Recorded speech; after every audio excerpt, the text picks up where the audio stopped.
culminates.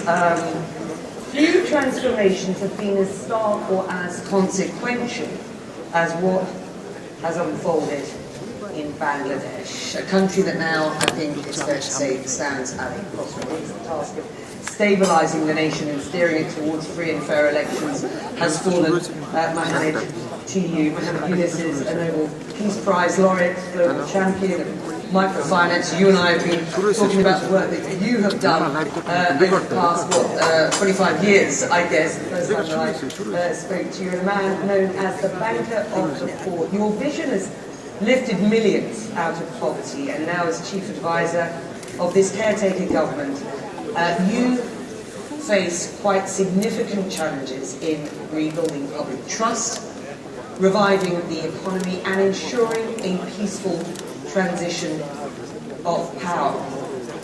Any regrets in taking on this role? No regret, but it's a big task. I was not ready for that. That's not what I'm looking for. Good to see you, Becky, again.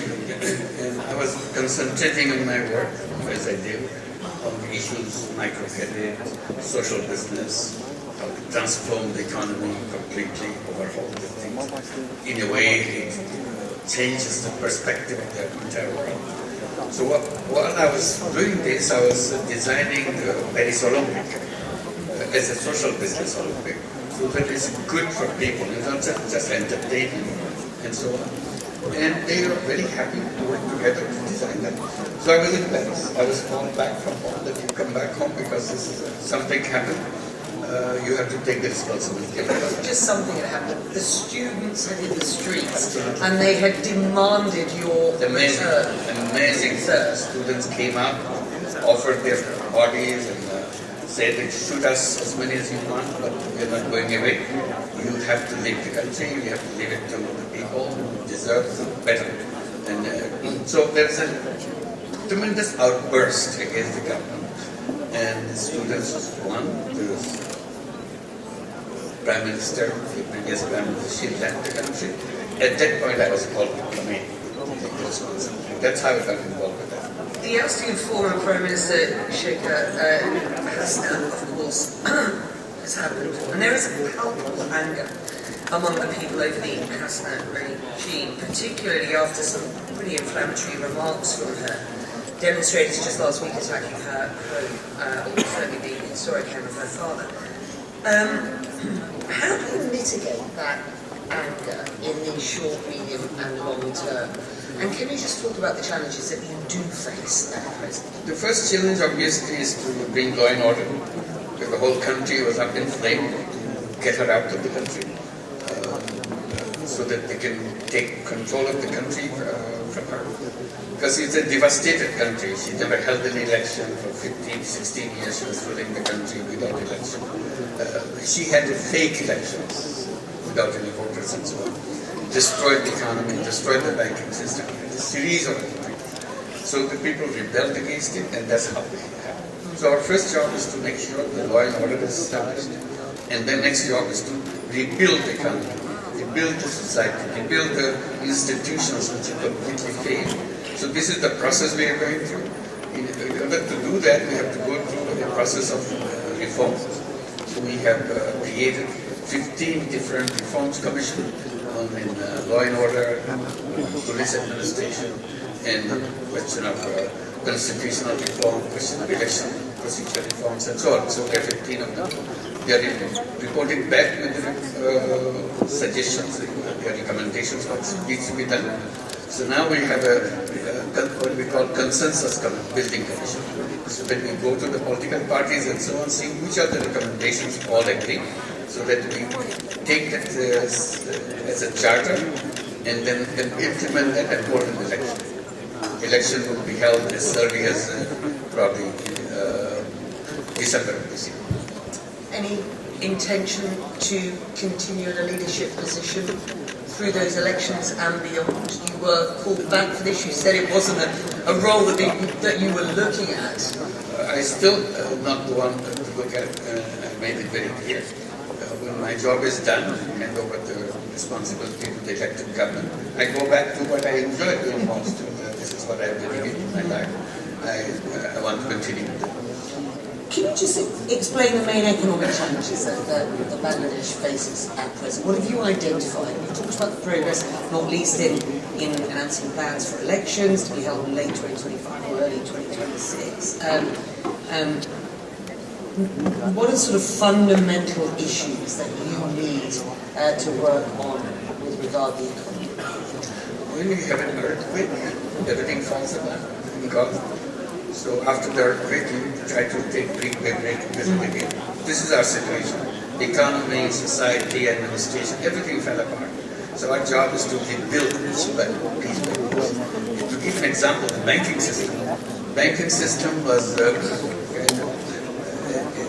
completely collapsed. $16 billion were taken away from the banking system.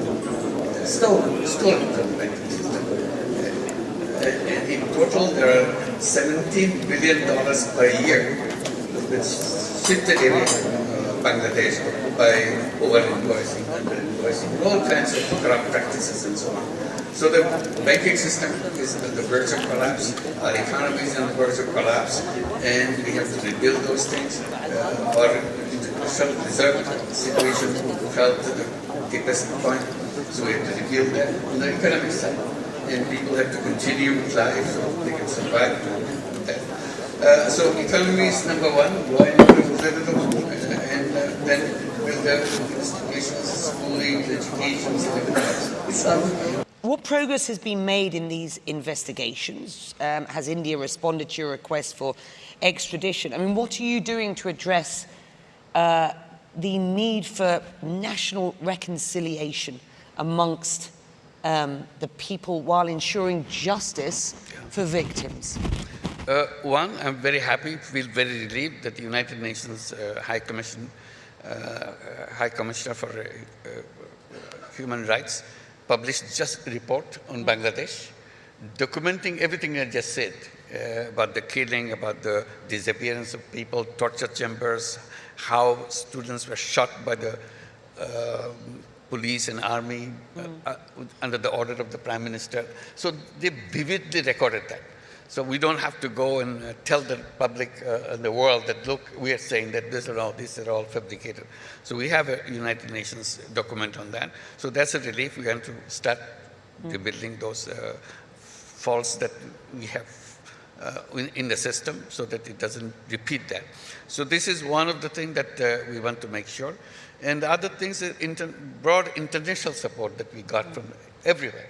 Everybody wanted to support that, to rebuild. We say we want to build a new Bangladesh. The old Bangladesh is completely corrupt. It's a corruption-ridden, billions of dollars taken away. We are trying to get this money back. It's a very complicated procedure. That support, Mohammed, was a lot to do with you being in this caretaker position, it has to be said. I've spoken to enough people around the world who have sort of backed you to try and get this job done. So you know, you should be applauded for the role that you have. In your book, A World of Three They are very Zeros, kind of them.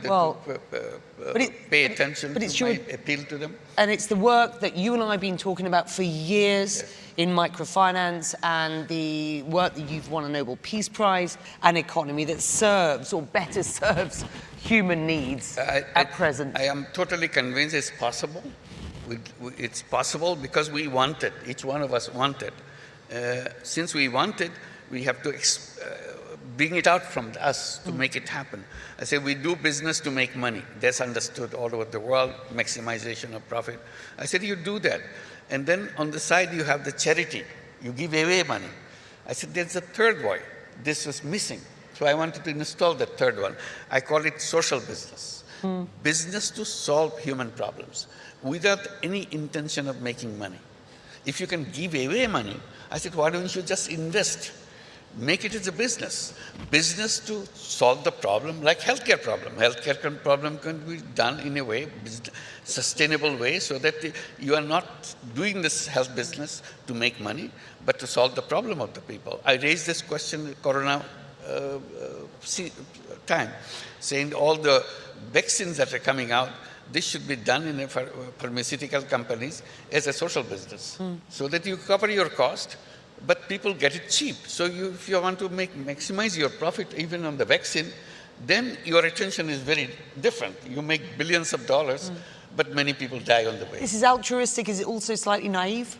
It's not naive. People say, will people be interested in that? I said, of course they will be interested. And how come? I said, yes, making money may be happiness. Making other people happy is a super happiness. You do it, you feel happy. This happiness that is matters.